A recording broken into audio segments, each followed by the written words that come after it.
Este programa não é recomendado para menores de 10 anos.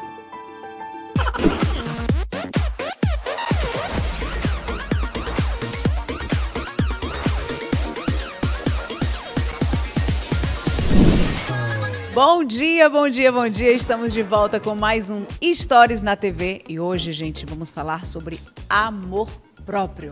Esse amor, né, que a gente tem que construir, como já nos disseram, que a gente tem que amar o próximo como a nós mesmos. Então a gente tem que aprender, né, antes de tudo, a amar nós mesmos. Vamos falar com ele hoje, André Carneiro. Ele é psicoterapeuta, advogado, escritor também, né? Ele escreveu um livro justamente sobre isso, que fala sobre o amor. E a gente vai ter esse bate-papo aqui gostoso. Né, André? Tudo bom? Bom dia, Juliana. Obrigado pelo convite. É um prazer estar aqui com você, um prazer estar aqui com vocês. E é isso, eu acredito que o amor próprio é a base de tudo. Como amar o outro sem amar a si mesmo?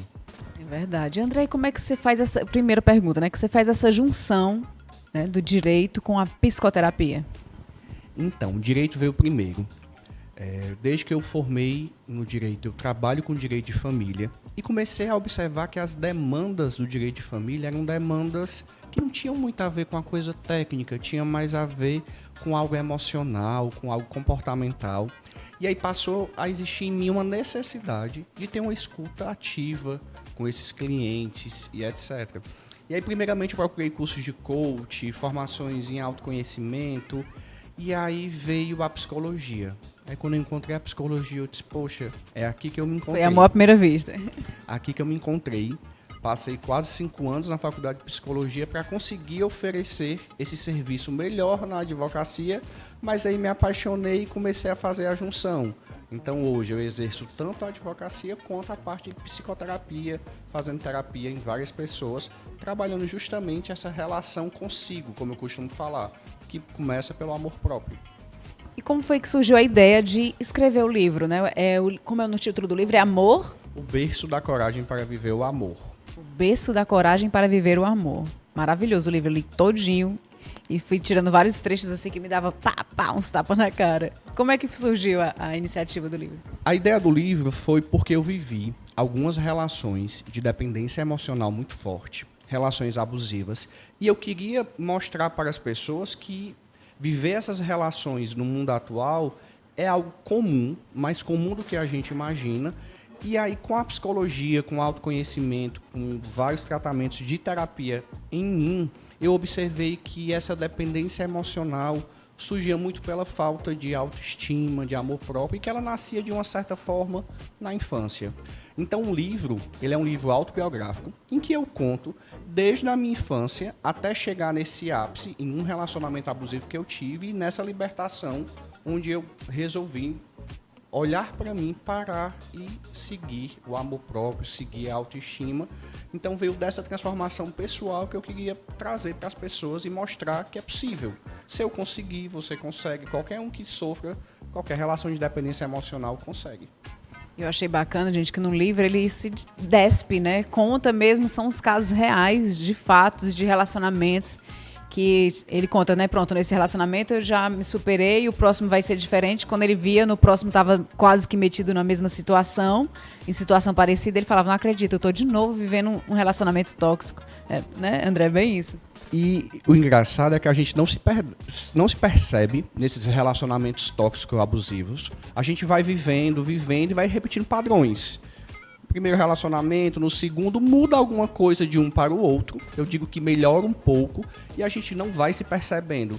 E aí, quando a gente acorda, tem um determinado momento que eu conto no livro que eu acordei, que eu parei, aí eu disse, poxa, tudo que eu vivi até aqui foram relacionamentos de alguma forma tóxicos e alguns abusivos. E aí eu fui percebendo que eu vivi essas relações desde a minha infância, na forma que eu encarava os meus cuidadores, como eles cuidavam de mim. Eu signifiquei como uma relação tóxica. E por tal motivo eu fui aguentando, durante boa parte da minha vida de adolescente, boa parte da minha vida adulta, essa questão de relacionamentos tóxicos e abusivos. Na verdade, a gente chega a repetir, né? A forma que a gente aprendeu a amar, a forma que a gente foi amado, é a forma que a gente entende o que é o amor, né? E é a forma que a gente compreende. Eu até estava falando um pouco mais cedo, que é o tal cheirinho de casa. Tem relações que a gente vive e as pessoas que estão ao nosso redor dizem assim: como pode fulano viver essa relação? Ele não vê ou ela não vê que essa pessoa faz isso, faz aquilo. Só que para quem está vivendo, enquanto a pessoa não enxerga, aquilo é normal.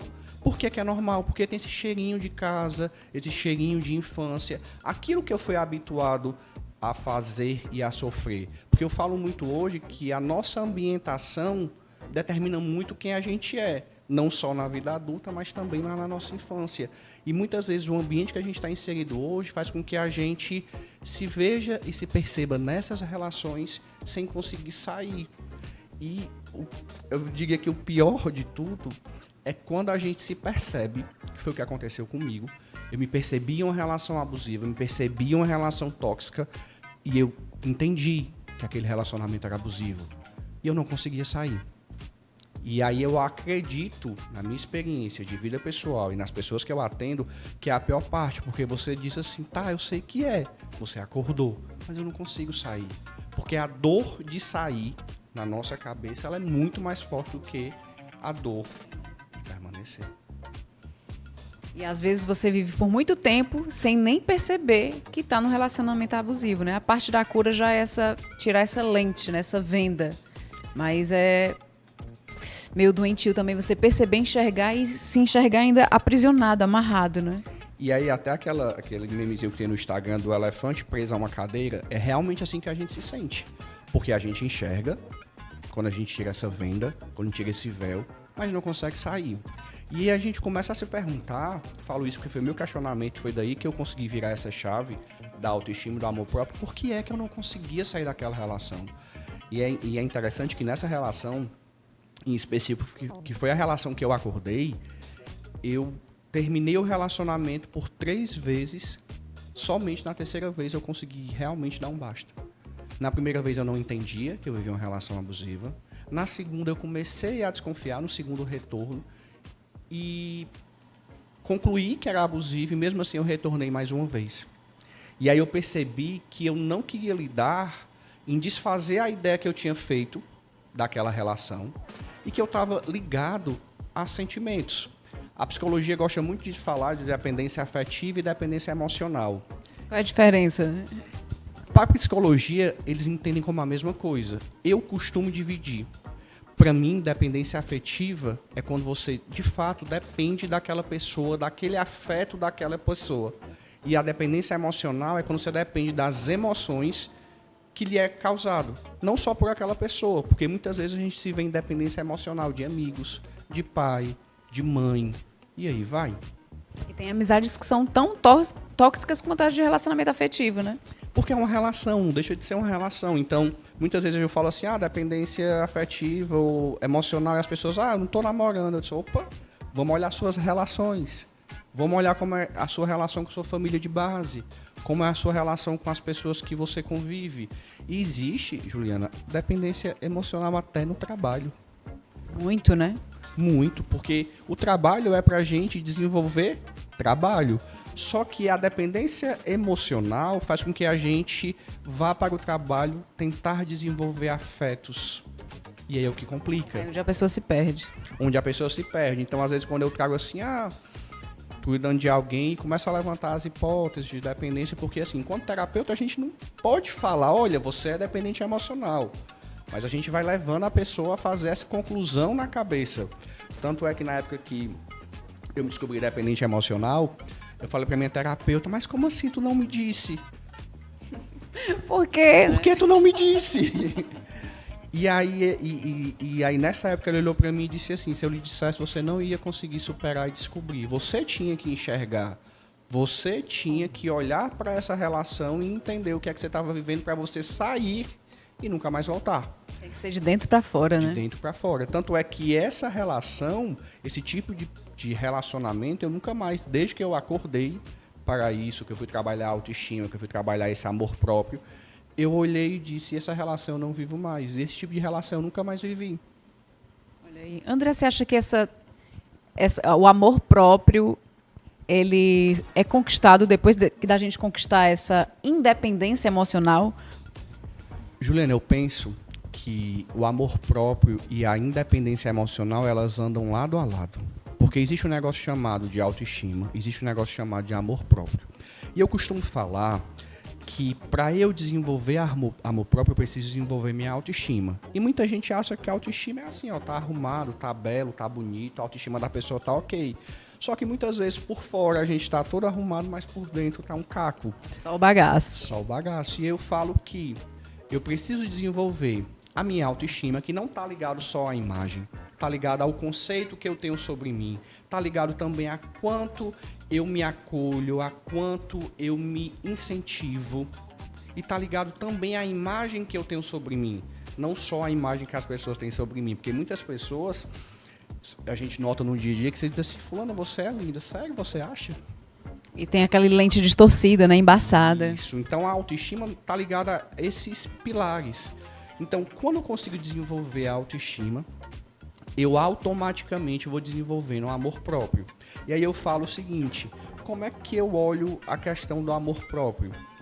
Muitas vezes na relação a gente diz assim, eu vou fazer isso por fulano, porque eu amo fulana.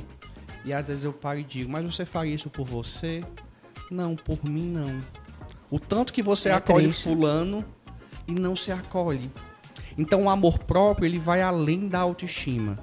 Além de me cuidar, me olhar, me autorreforçar, além de olhar para mim com carinho, com afeto, eu preciso me amar a tal ponto de eu não deixar que nada me deixe subjugado. E qual é a diferença, assim, do limite, do time, né? Da linha tênue que separa o amor próprio e o egoísmo, né? Porque tem pessoas que são super egoístas porque, eu sempre em primeiro lugar, eu acima de tudo. Tem como ter essa linha, porque às vezes você solta o pé no acelerador e vai que passa o trator por cima de todo mundo, né? Interessante você perguntar isso, porque no livro eu falo justamente sobre isso. Teve um momento lá que eu desenvolvi o amor próprio, né, nesse momento de vida que eu tive, e algumas pessoas chegavam e me questionavam, principalmente em outras relações, como você é egoísta. E eu explico o seguinte, que o egoísmo está ligado a, na minha percepção, eu fazer algo para o outro que prejudique o outro. E o amor próprio não, é fazer algo por mim. Se minha forma de ser te dói, tu não precisa Desculpa, né? Tu não precisa estar ao meu lado, seja como amizade, seja como trabalho. Agora, se eu faço algo para te prejudicar, aí não, eu estou sendo egoísta. Mas se a minha forma de ser, de me expressar, de me amar, de querer estar sozinho, eu brinco que eu sou geminiano, e aí o geminiano tem dias que ele quer estar bem próximo, tem dias que, na maioria dos dias, não quer estar perto de ninguém. Aí as pessoas às vezes olham, vixe, como tu é egoísta, quando tu quer... Não, não é sobre isso. Porque essa é a transição que, por exemplo, o André funciona, a Juliana funciona de uma forma, você funciona de outra forma. E a gente precisa se conhecer. Por isso que o autoconhecimento, ele traz essa liberdade, traz essa independência afetiva, traz essa independência emocional.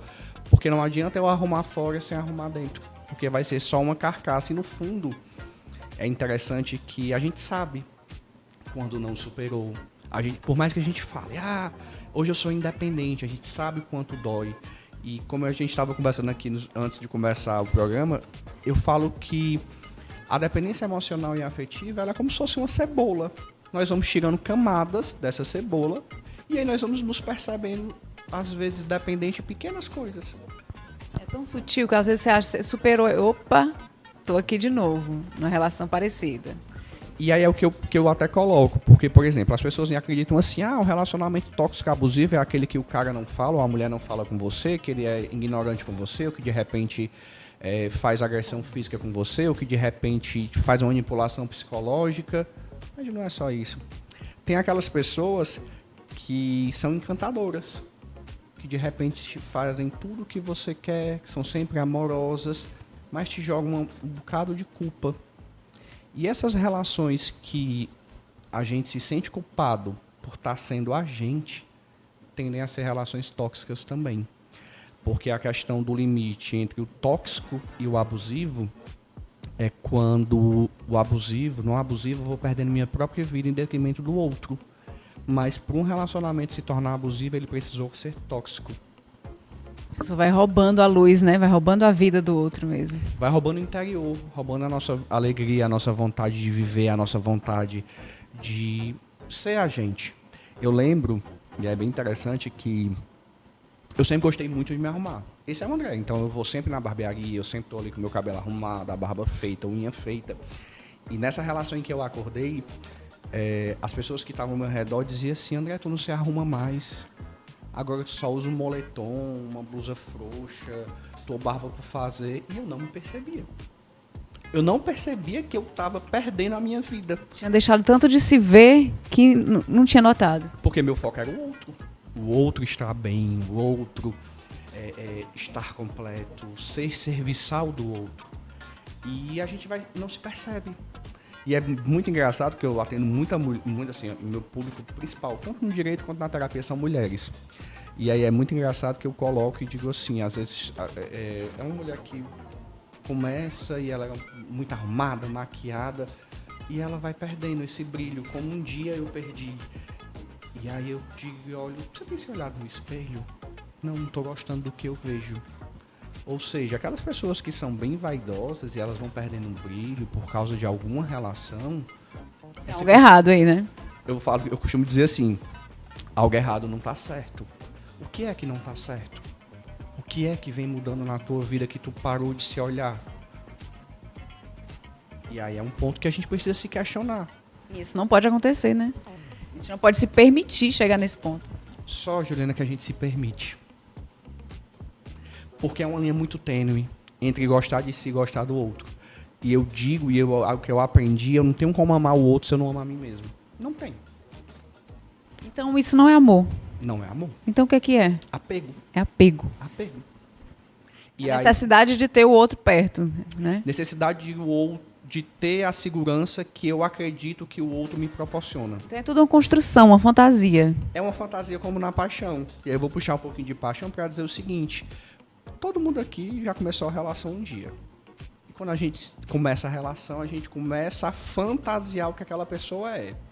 Quem aqui nunca, depois de um tempo de relação, diz assim: bicho, eu me envolvi com fulano não é nada daquilo que era no começo. Quando passa a paixão, você vê, meu Deus, como é feio, meu Deus, como você pode? Se questionar, tipo, por que ele não faz mais aquelas coisas que ele fazia? Aí eu gosto de perguntar, ele fazia ou você criou uma ideia de que ele fazia? Ele está atendendo a tua ideia de expectativa ou está sendo na realidade? Porque a paixão tira a nossa racionalidade. Os estudos da neurociências falam que a gente vive mais ou menos em estado de paixão 18 meses quando conhece uma pessoa e começa uma relação. Por isso, por exemplo, fora do Brasil, existe, quando você casa até os 18 meses, você pode anular o casamento, porque você pode alegar esse estado de paixão. Eu estava inebriada, estava louca. Porque a gente alimenta essa ideia da pessoa, a gente não alimenta efetivamente o que aquela pessoa é. E tem gente que é viciada em se apaixonar. Viciada em se apaixonar, tá vendo aí? Pô, você é assim? E aí, nesse vício de se apaixonar, na psicologia existe um transtorno de dependência, que ele é assemelhado ao transtorno de dependência a álcool. Então é quase uma droga mesmo. É uma droga. Não é quase, não. É uma droga. As pessoas não conseguem viver sem. Quando a pessoa não está falando, a pessoa entra em taquicardia. Por isso que a gente fala assim nos relacionamentos tóxicos e abusivos. Quando o outro dá um tratamento de silêncio, que é muito morte, comum, né? É morte. Porque eu estou perdendo aquela minha conexão. E voltando ao teu questionamento, isso não é amor, é apego. E esse apego, pela psicologia, existem 3 tipos de apego. O apego evitativo, o apego seguro e o apego ansioso. André, e o que é que tem a ver? Geralmente, quem desenvolve relações de dependência emocional é aquela pessoa que aprendeu o apego ansioso. Que é aquela criança que sempre quer mais atenção dos pais, que quer ser vista, que ela é movida a pequenos, você fez certo, você é maravilhoso, você é ótimo, você é ótima. Então, esse apego ansioso, pela literatura psicológica, a gente vê que é o que mais acontece nas relações abusivas. Que a pessoa quer mais fácil de ser manipulada? Mais fácil de ser manipulada. Mais fácil de ser Caramba, seduzida. gente. Mais fácil de ser encantada. Então esse é o ponto. Por isso que eu falo. A infância, para a psicologia, é um solo que a gente pisa a vida toda. Não tem como eu não olhar para a minha infância e buscar meu autoconhecimento. Obviamente, existem várias questões de espiritualidade, etc., mas essa vida que você está vivendo a infância fala muito sobre você. Esse cheirinho de casa, da infância, do que você aprendeu, fala muito sobre as suas relações. Inclusive, suas relações de trabalho. Eu conheço pessoas, eu atendo uma paciente, que ela não tem relacionamentos, mas ela tem uma relação tóxica e abusiva com a chefe. Caramba. Aí não consegue sair desse emprego, é serviçal. E acha que tá, tipo assim, ela gosta muito de mim. E aí, obviamente, ela não sabe, né? Algo que a gente está construindo. Eu tenho outras pacientes nesse mesmo perfil. Então, é uma construção. Até a pessoa sai o véu, né? Até a pessoa enxergar. Até a pessoa se perceber. E ela diz assim, mas eu não consigo ter relacionamentos. Porque aquela relação do trabalho, ela consome todo esse, digamos, esse setor de relacionamentos. Todo o espaço da pizza da vida está preenchido. Está preenchido com esse relacionamento no trabalho. E a pessoa se sente importante, porque a chefe considera, porque a chefe olha, porque a chefe manda ela fazer as coisas. Mas, na verdade, a chefe está sendo servida, porque é isso que eu falo, que no trabalho é um local de trabalho. A reciprocidade é laboral, é financeira. Eu trabalho para você, você me paga um salário combinado por isso. Diferente de um relacionamento, seja ele de amizade ou um relacionamento com um parceiro, uma parceira, que existe uma reciprocidade afetiva. E as pessoas se confundem. Então, eu tenho que fazer o que o outro quer na reciprocidade afetiva? Não, eu tenho que ser eu preciso ser honesto. E se o outro gostar de como eu sou, existe essa reciprocidade afetiva. E assim, eu vejo muita confusão nos relacionamentos heteronormativos, né, homem e mulher, em que a mulher geralmente gosta de servir o homem. E aí existe Sim, né? Existe na sociologia um dispositivo que é o dispositivo amoroso, em que a mulher foi ensinada a percorrer o amor. Mas como assim, André, a mulher foi ensinada a percorrer o amor? Quem aqui assistiu os desenhos de princesa? A princesa sonhava em encontrar um príncipe. Quando ela encontrava um príncipe, ela tinha que fazer o quê? Tratar ele bem, servir. Consertar o príncipe, porque primeiro ele era sapo, ogro, e depois ele virava realmente um príncipe encantado. Então, desde a infância, as mulheres foram ensinadas que o amor é o principal sentimento que ela tem que percorrer. É a principal busca da vida dela. E está nos desenhos, nos filmes, nas novelas, nas músicas. Depois que ela encontra o príncipe, está tudo resolvido, ela volta a ter vida novamente, né? E vai ser feliz para sempre. Volta a ter vida novamente, mas aí ninguém mostra como é depois do casamento. Saiu recente, eu até assisti esse final de semana, no Netflix, Amores Traiçoeiros. É uma minissériezinha de 4, 5 capítulos que fala muito essa questão da dependência emocional. E fala muito essa questão de como a mulher se observou e se viu em um relacionamento tóxico e abusivo e ela não consegue sair. É por conta que é isso, é uma droga, né? O estímulo que solta, por isso que o nome é dependência mesmo, né? E nessa série faz esse linkzinho com a infância dela e mostra esse dispositivo amoroso, em que como ela foi ensinada, que ela tinha que servir. Tanto é, Juliana, que na literatura científica o casamento é fator de adoecimento para a mulher e fator de saúde mental para os homens. Caramba, que forte isso, viu? E as pessoas não se observam. E o que eu tenho acompanhado aí no meu dia a dia é que muitas mulheres, por exemplo, engravidam para manter a relação.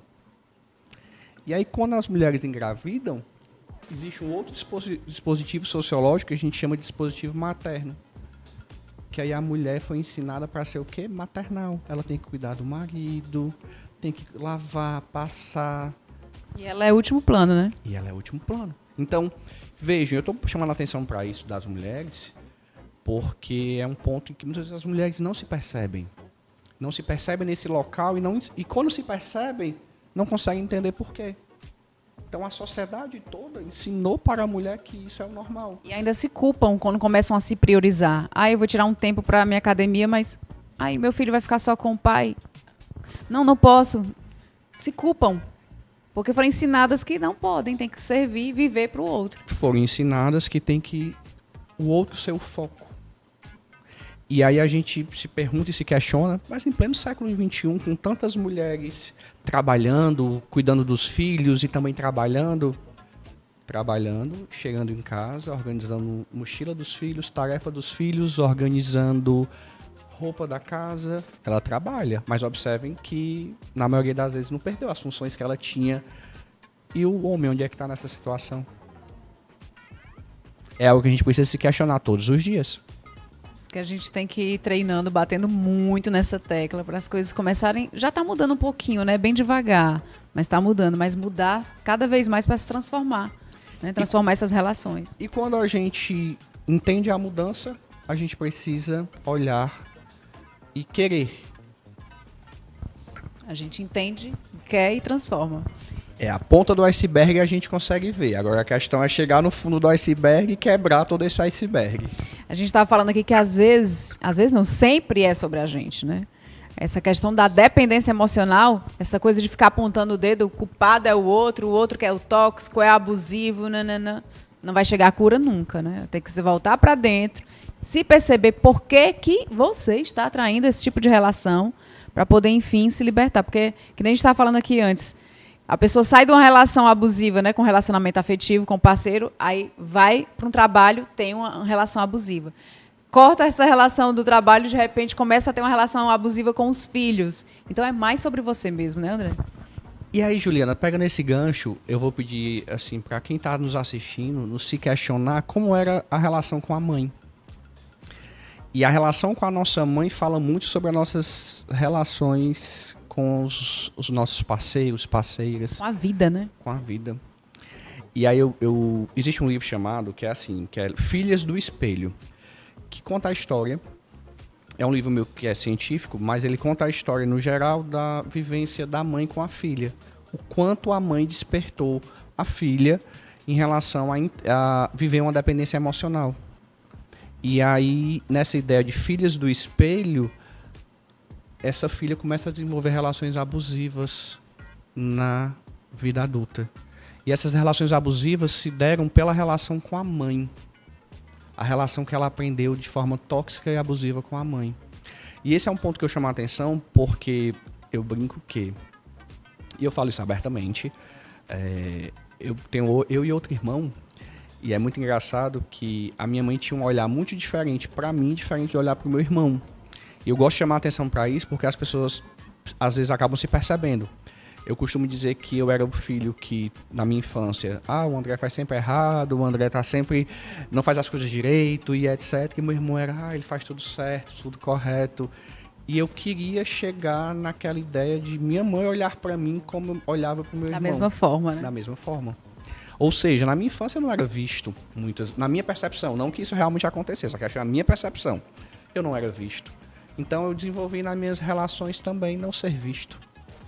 Então, gente, a gente vai dar uma pausazinha, um break, né, para os comerciais. E já a gente está de volta falando mais sobre amor próprio, sobre essa libertação, né, para ser independentes. Primeiro a gente precisa falar sobre a dependência para depois ir para a independência emocional. Até já!